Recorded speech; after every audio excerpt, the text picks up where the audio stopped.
അടുത്ത നമ്മുടെ ടോപ്പിക്ക് കോണ്ടിൻജൻസി ടേബിളാണ്. ഇത് എന്താണെന്ന് വെച്ച് കഴിഞ്ഞാൽ ഇപ്പം നമുക്ക് തന്ന പ്രോബ്ലംസിൽ നമുക്ക് തരുന്ന രീതിയിൽ ചെറിയ ചെറിയ വ്യത്യാസങ്ങൾ ഒന്ന് ആലോചിച്ച് നോക്കിയാൽ മതി. നമുക്ക് പ്രത്യേകിച്ചൊരു ഒന്നല്ല തരാം, അതായത് ഒരു ക്വസ്റ്റ്യൻ ഉണ്ട് തരുന്നു എന്നേ ഉള്ളൂ, നമ്മളതിൻ്റെ ടെസ്റ്റിംഗ് നടത്തുന്നു. ഓക്കെ, ഇവിടെ വരുന്നത് എങ്ങനെയാണെന്ന് വെച്ചാൽ it is a frequency table in which a sample from the population is classified according to 2 attributes. 2 കാര്യങ്ങളെക്കുറിച്ചായിരിക്കും അവിടെ മെൻഷൻ ചെയ്യുന്നുണ്ടാവുക, അത്രയേ ഉള്ളൂ. അങ്ങനെയാണെങ്കിൽ ആ type they are only 2 decision ആണെങ്കിൽ അതിന് 2/2 കോണ്ടിജൻസി ടേബിൾ എന്ന് പറയും. ചിലപ്പോൾ അതിന് തന്നെ കുറേ എണ്ണം കാര്യങ്ങൾ വരുന്നുണ്ടാവും. അപ്പോൾ ഒരു 2/2 ടേബിൾ എങ്ങനെയാണെന്നുള്ളത് ഇവിടെ പറയാം. 2/2 ടേബിളിൽ പറയുന്നത് സ്മോക്കിങ്ങും ഡ്രിങ്കിങ്ങും മാത്രമാണ്. ഈ സ്മോക്കിങ്ങും ഡ്രിങ്കിങ്ങിലും അവർക്ക് വേണമെങ്കിൽ ഈ 2 രീതിയിൽ എടുക്കും. 2/2 ആകുമ്പോൾ ഈ ഒരു ഫോമാണ്, അതായത് drinker, non drinker, smoker, non smoker. Okay, പക്ഷെ വേണമെങ്കിൽ നമുക്ക് എന്ത് ചെയ്യാം, ഈ ഡ്രിങ്കർ തന്നെ നമുക്ക് പല രീതിയിൽ അതിനെ ക്ലാസിഫൈ ചെയ്യാൻ പറ്റും. അതായത് ഡെയിലി ഡ്രിങ്കർ ആവാം, അല്ലെങ്കിൽ വൺസ് ഇൻ എ വീക്ക് ആവാം, ഒക്കേഷണലി ആവാം. അങ്ങനെയൊക്കെ നമുക്ക് കുറേ രീതിയിൽ ഇതിനെ ക്ലാസിഫൈ ചെയ്യാം. അതുപോലെ തന്നെ സ്മോക്കിങ്, അപ്പോൾ കുറേ ടേബിൾ വരും. പക്ഷേ ഇവിടെ ആകെ drinker, non drinker, smoker, non smoker, അങ്ങനെ 2 ഉള്ളൂ. ഈ ഒരു രീതിയിലുള്ളതാണ് 2/2 കോണ്ടിജൻസി ടേബിൾ. ഞാൻ മറ്റേതൊക്കെ എക്സാമ്പിളായിട്ട് പറഞ്ഞതാണ്, നമുക്ക് പഠിക്കാനുള്ളത് ഇത് മാത്രമാണ്. അപ്പോൾ ഈ നോട്ട് നിങ്ങൾ ഇതിൽ നോക്കി തന്നെ എഴുതിയെടുക്കുക, ഞാൻ PDF ആയിട്ട് തരില്ല. ഓക്കെ, അങ്ങനെ തന്നെ എഴുതിയെടുക്കുക. ഈ ടെസ്റ്റ് ചെയ്യാൻ നമ്മൾ ഉപയോഗിക്കുന്നത് chi-square ടെസ്റ്റാണ്. അവിടെ chi-square test for independence of attribute എന്നാണ് പറയുക. അപ്പോൾ നമ്മളൊരു ജനറലായിട്ട് ആ ടേബിൾ ഈ ഒരു രീതിയിലായിരിക്കും ഉണ്ടാവുക. ഇതാ ഈ ഒരു ടേബിൾ നിങ്ങൾ വരച്ചെടുക്കണം. അതേപോലെ തന്നെ അവിടെ ഓരോന്നും FII എന്ന് പറഞ്ഞു കഴിഞ്ഞാൽ frequency of the joint event AI and BI ആണ്. അതായത് frequency of the joint event AI and BI യുടെ FIJ എന്ന് പറയുന്നത്, അതായത് F11 എന്ന് പറഞ്ഞാൽ A1ൻ്റെയും B1ൻ്റെയും കൂടെ ജോയിൻ്റ് ആയിട്ടുള്ള ഫ്രീക്വൻസി. A12 എന്ന് പറഞ്ഞാൽ A1ൻ്റെയും B2ൻ്റെയും ജോയിൻ്റ് ആയിട്ടുള്ള ഫ്രീക്വൻസി. ആ രീതിയിലാണ് വരുന്നത്. FI എന്ന് പറയുന്നത് ഫ്രീക്വൻസി ഓഫ് ദി ഇവൻറ്റ് AIയും FJ എന്ന് പറയുന്നത് frequency of the event BI ആണ്. Then this type of table is called M/N contingency table, but നമുക്ക് വേണ്ടത് 2/2 മാത്രമേ ഉള്ളൂ. The respective frequency given by EIJ equal to FJ divided by capital N. അതോടെ calculate ചെയ്യുക EIJ എന്ന് പറയുന്നത്. When the test statistics is given by chi-square ആണ്.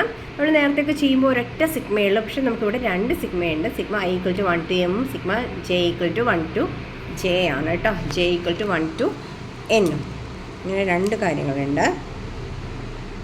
J equal to 1 to N, OIJ minus EIJ all square by EIJ ഇങ്ങനെ വരും.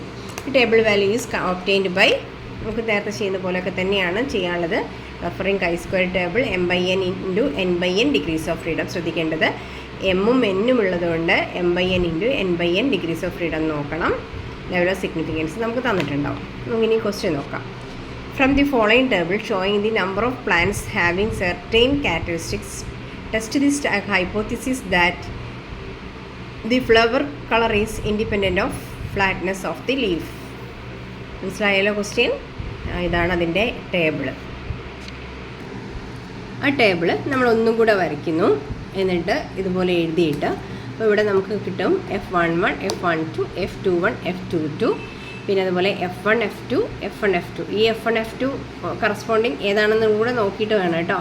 ഇത് 2 കൂടെ add ചെയ്തിട്ട് ഇവിടെ വരും, ഇത് 2 കൂടെ ആഡ് ചെയ്തിട്ടുള്ളത് ഇതിലും വരും, ഇത് 2 കൂടെ ആഡ് ചെയ്തിട്ട് താഴേക്ക് വരും, ഇത് 2 കൂടെ ആഡ് ചെയ്ത് താഴേക്ക് വരും. ടോട്ടൽ 2 നോക്കിക്കഴിഞ്ഞാൽ 160 ആണ് വരുന്നത്. ഇനി നമുക്ക് കാണേണ്ടത് എക്സ്പെക്റ്റഡ് ഫ്രീക്വൻസീസ് ആണ്, EIJ. അപ്പോൾ E11 എന്ന് പറഞ്ഞാൽ F1, 2 F1 കൂടെ മൾട്ടിപ്ലൈ ചെയ്യുക, N വെച്ച് കാണാം. അവിടെ ഞാൻ ചെയ്തിട്ടുണ്ട്. അതുപോലെ E12, E21, E22 അത്രയും കണ്ടു.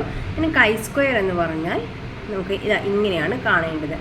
chi-squareൽ ശ്രദ്ധിക്കുക, chi-square ഈക്വൽ ടു ഓരോന്നും എടുത്തിട്ട് വേണം ചെയ്യാൻ. നമുക്ക് നമ്മുടെ ആൻസർ ഇവിടെ കിട്ടും. ദെൻ ആൽഫ നമുക്ക് തരാത്തത് കൊണ്ട് നമുക്ക് എന്ത് ചെയ്യാം, 5% ആയിട്ട് എടുക്കാം. ഡിഗ്രീസ് ഓഫ് ഫ്രീഡം എന്ന് വെച്ചാൽ m-1 × 2 - 1 1 × 1 1 തന്നെ വരും. അവിടെ നിന്ന് നമ്മൾ ടേബിൾ വാല്യൂ കാൽക്കുലേറ്റ് ചെയ്താൽ 3.841 വരും. നമ്മുടെ H0 നമ്മൾ എഴുതിയിട്ടുണ്ടായിരുന്നില്ല, അത് നമുക്ക് ആദ്യം വേണമെങ്കിൽ എഴുതി വയ്ക്കാവുന്നതാണ്. പക്ഷെ അത് വേണമെങ്കിൽ അവിടെ എഴുതി വയ്ക്കാം.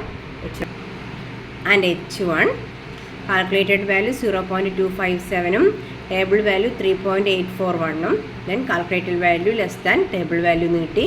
So H0 is accepted.